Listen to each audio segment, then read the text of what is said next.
Hi guys, welcome to Snake Nook. I'm Vanny and with me I have Stormy, my sub-adult pastel royal. She's going to be helping me out with this intro.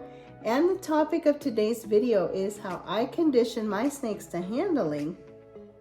Stay tuned. So this video is a bit of a redo for one that I had already done where I talk about having routines in place for your snakes. Well, I want to rephrase that and say how I condition my snakes to handling. And I'm going to be sharing a clip here of when I was changing Tsunami's enclosure because he had made a mess in the corner, and I'm going to do my best to blur that out successfully because it is a little bit gross. In case anyone's having a snack, it's gonna get a little gross there. I do have to clean up this mess, but anyway, we're going to take Tsunami out of here so that I can clean up. And I've just never really used a hook with Tsunami. She's a very docile Colombian Boa Imperator. I've never even thought about the hook. I've had her since she was really small, maybe about 4 months of age, something like that. And I've never had any issues with her. I've never once used the hook with this particular snake. So conditioning your snake to handling to interaction is very important, especially if you are going to go the hook-free way. I have never needed to use a hook with Tsunami. She's always been awesome, really docile since the very beginning. But I decided not to hook train her, and it really didn't happen upon much thought or anything like that. I just don't usually do that. I'm used to just handling my snakes. My hands are my tools. It's pretty much what I use. And then when I feed my snakes, well, I usually feed them with tweezers. So I know that my snakes do not associate my hand directly with food. I just never thought that I would need to remove my snake from their enclosure, first with a tap from a hook to snap them out of feeding mode. I've heard so many things, guys, through so many different videos, but I just don't think, it's not that I don't agree with what some of these people are saying.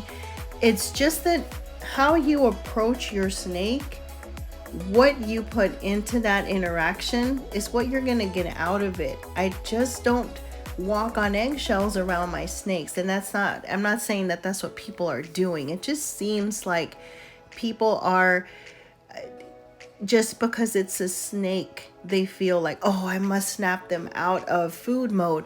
Well, are they really always in food mode? Just because they look like they're about to strike, is it really food mode? Or is it possible that your snake is just trying to be a bit defensive of its environment, of its home? Let's just put it that way. Now, I don't really believe that every time you open the door to their enclosure, they are automatically on food mode. They're too smart for that. I really do think, your snake's body language would tell you, right? Your snake's body language would really tell you what mode they're in. But it's not always food mode, guys. You have to learn to distinguish between food mode and then just simple defensive mode, because they are on the defense. If you are in their territory, you're in their space, they don't want you there. So it's not necessarily always a food mode that you're having to look for.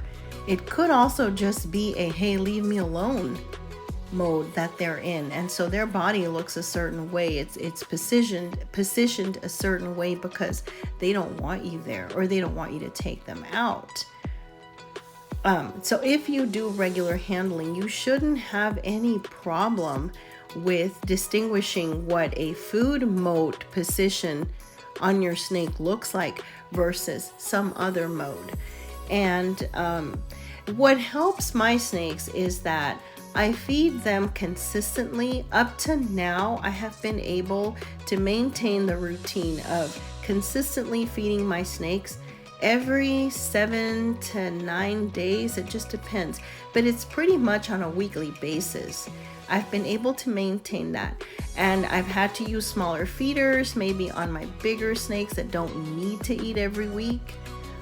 So if it's a larger snake that does not need, that could be doing fine on a 2 to 3 week schedule, like my subadult ball pythons, they are still eating weekly. I just kind of scaled down on the size of the feeder so that they are still eating weekly. And in the wild, guys, there are no rules. There's no such thing as the snake eats once a week, and then if a prey runs by midweek, oh, it's not time to eat. It's not time. I eat every 2 weeks. I eat every 2 weeks like clockwork. And so I'm not even going to try to strike at that prey because it's not my time to eat. I went on a bit of a rant there.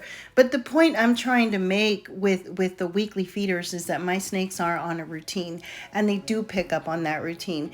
And they pretty much know when it's about time to eat.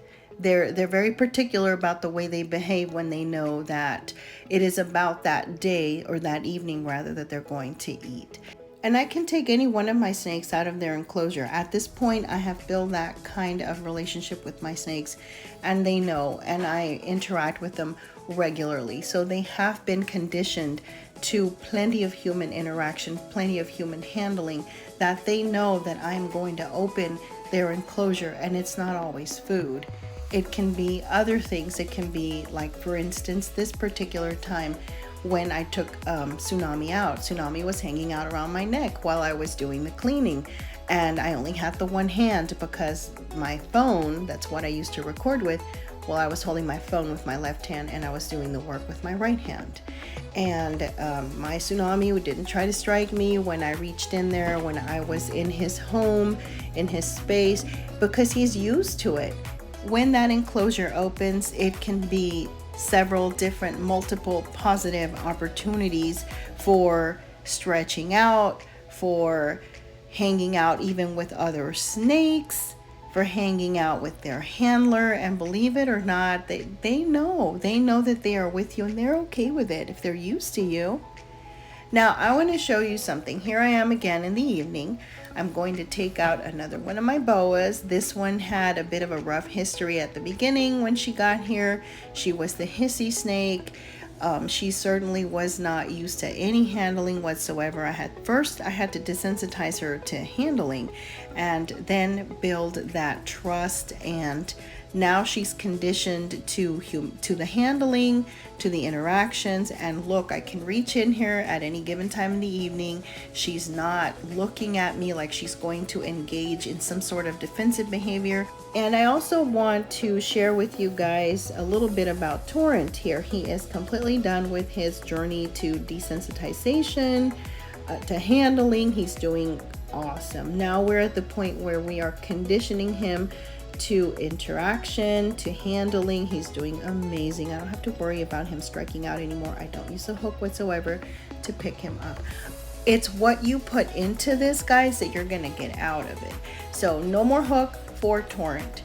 I'm also going to show you this last clip here. This is my adult. Oh no, sorry. She's still a sub-adult. She's almost a full-grown adult royal. Almost. She's got a few more months to go.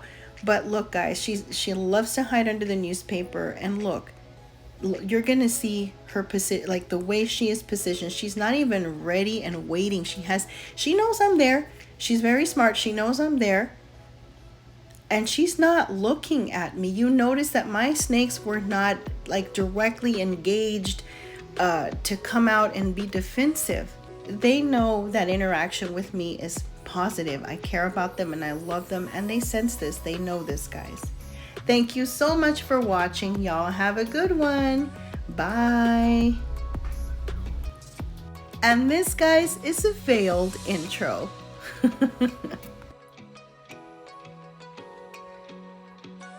Hi guys, welcome to Snake Nook.